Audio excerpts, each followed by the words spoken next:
Doble dagok ang kinakaharap ng isang pamilya sa Cebu City matapos matangay ang perang abuloy sana para sa namayapa nilang kaanak.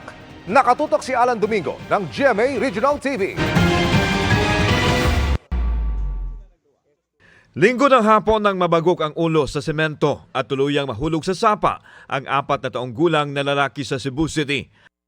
Ayon sa lula, hindi nila namalayang lumabas ang bahay ni Mark Louis Paraiso. Isinugod pa si Mark sa ospital pero binawian din ng buhay. Nagtamo si Mark ng malaking biyak at butas sa ulo. Radyo akong ipangayon niya yung kunak.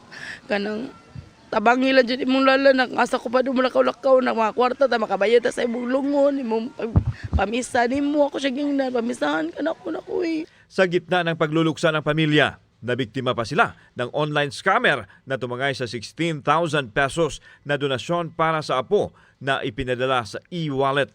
May humingi umano ng one-time password na pinalabas na requirement para makapagpadala sa kanila ng tulong pinansyal. Patuloy pang iniimbestigahan ng pulisya ang insidente. Nangayo man siya ko sa tuigan niya yung pangayo.